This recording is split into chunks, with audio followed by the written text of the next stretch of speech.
আসসালামু আলাইকুম ভিউয়ার্স। আজকের ভিডিওতে আমরা রাইট ফ্রম অর ভার্ব এর দ্বিতীয় পর্ব নিয়ে আলোচনা করব। আর দ্বিতীয় পর্বে থাকছে ভার্বটির কখন আইএনজি ফর্ম বসাবেন, অর্থাৎ শূন্যস্থানে আপনি কখন ভার্বটির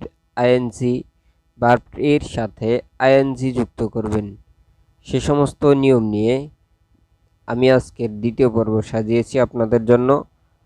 আর ভিউয়ার্স, আপনি যদি ভার্বের বেস ফর্ম এর সঠিক ব্যবহার না জেনে থাকেন, তাহলে ভিডিওর লিংক থেকে, ডেসক্রিপশন লিংক থেকে আপনি ভার্বের বেস ফর্ম শিখে নিতে পারেন সেই ভিডিও দেখে। সেখানে খুব সহজে ভার্বের বেস ফর্ম সম্পর্কে সহজ রুলগুলো আলোচনা করা হয়েছে। তো ভিউয়ার্স, আপনি দেখছেন ফরাজি কোচিং সেন্টার। আপনি এই চ্যানেলে নতুন হয়ে থাকলে অবশ্যই চ্যানেলটি সাবস্ক্রাইব করার অনুরোধ রইল। আর ইতোমধ্যে আপনি চ্যানেলটি সাবস্ক্রাইব করে থাকলে অসংখ্য অগণিত ধন্যবাদ জানিয়ে আজকের ভিডিওটি শুরু করছি। দেখুন বন্ধুরা, কমেন্ট বক্সে অবশ্যই শেষের দুটি প্রশ্নের উত্তর দিয়ে যাবেন। দেখুন যে 1 নম্বর হচ্ছে প্রিপোজিশন এর পরে ভার্ব থাকলে তা এনজি যুক্ত হয়। যেমন he is expert in speaking English.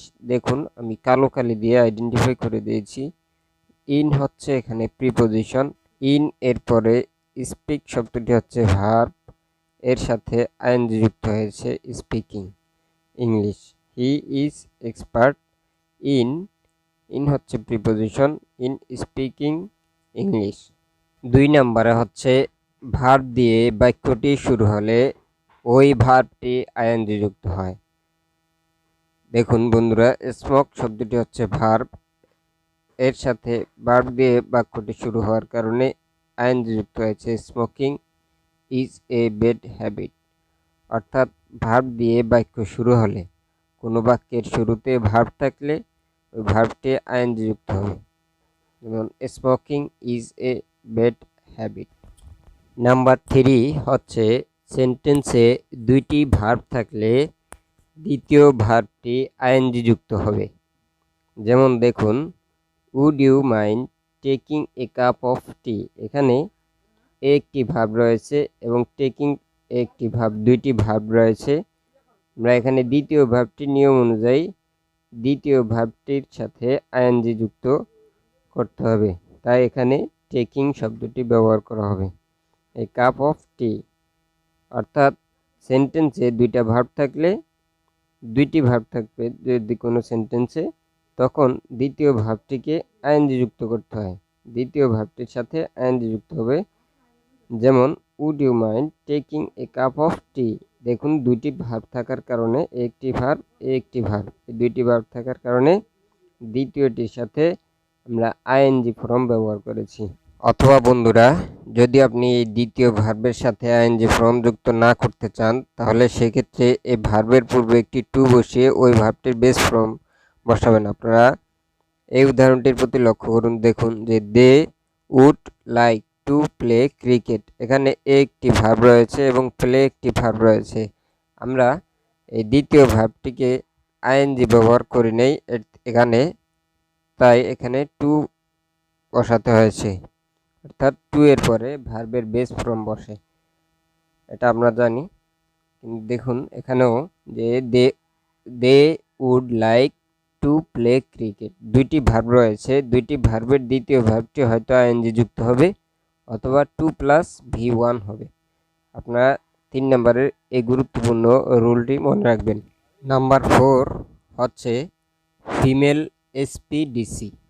SP DC এরপরে ভার্বটি আইএনজি যুক্ত হয়। মনে রাখবেন, এটি একটি শর্ট টেকনিক, মনে রাখার সেরা শর্ট টেকনিক। এতগুলো শব্দ আপনি কিভাবে মনে রাখবেন যে সহজে সংক্ষেপে ফিমেল এসপিডিসি এরপরে ভার্বটি আইএনজি যুক্ত হয়। তো বন্ধুরা দেখুন, এখানে এফতে হচ্ছে ফিনিশ, ফিন্ড, ফিল, ফেন্সি। এই শব্দগুলোর পরে ভার্ব থাকলে ভার্বটি আইএনজি যুক্ত হবে।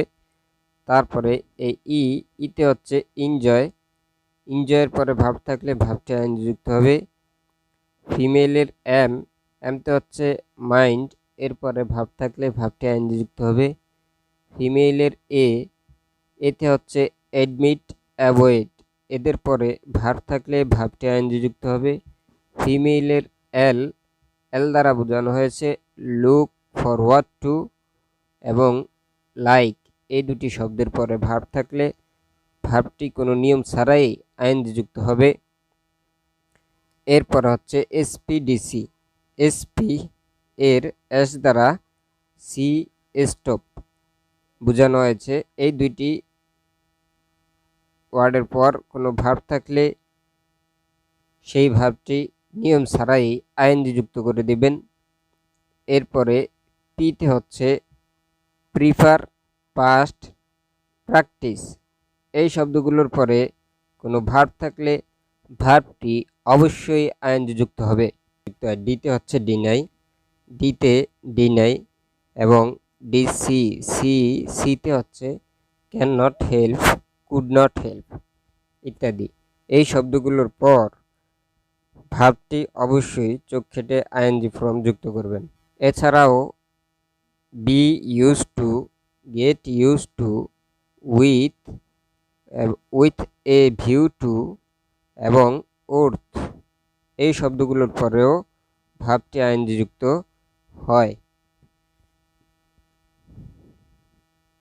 তো নাম্বার 4 হচ্ছে আপনাদের জন্য খুব গুরুত্বপূর্ণ একটি rule, right form of verb এর একটি গুরুত্বপূর্ণ রুল হচ্ছে যে ফিমেল এসপিডিসি এরপরে ভার্বটি আইএনজি যুক্ত হয় এবং এই এফতে কি হবে, ইতে কি হবে, এমতে কি হবে, এতে কি হবে, এলতে কি হবে তা আপনারা ভিডিওটি পুনরায় দেখে নিতে পারেন।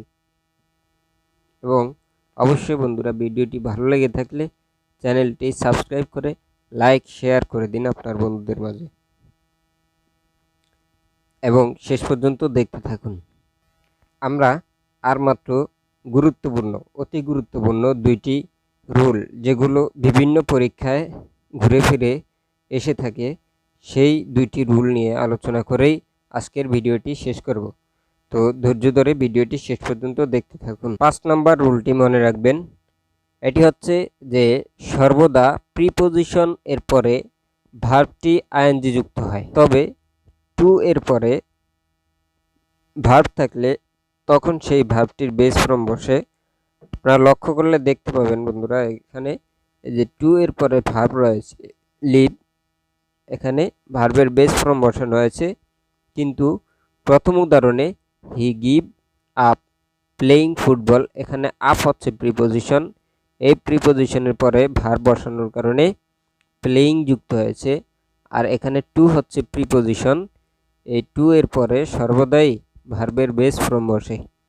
তাহলে আমরা মনে রাখবো যে কোনো প্রিপোজিশনের পরে ভার্বটি অবশ্যই আইএনজি যুক্ত হয়। যেমন he give up playing football, যেমন he give up playing football, up হচ্ছে প্রিপোজিশন, এই প্রিপোজিশনের পরে সবসময় ভার্বটি আইএনজি যুক্ত হয়েছে।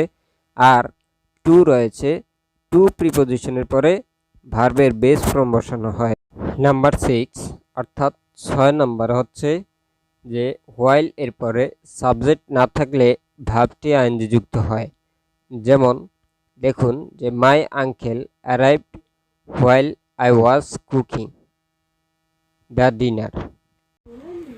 ভিউয়ার্স, আপনি আমার এই ভিডিও থেকে কোনো কিছু শিখতে পারলেন কিনা সেটা নিশ্চিত হওয়ার জন্য আমি আপনার জন্য দুইটি প্রশ্ন দিয়েছি। অবশ্যই আপনি কমেন্ট বক্সে দুটি প্রশ্নের উত্তর দিয়ে যাবেন এবং ভিডিওটি ভালো লেগে থাকলে অবশ্যই চ্যানেলটি সাবস্ক্রাইব করার অনুরোধ রইল। আর আপনি আপনার বন্ধুদের মাঝে শেয়ার করে দিতে পারেন, কেননা এর দ্বারা তারাও উপকৃত হতে পারবে। Thank you for watching.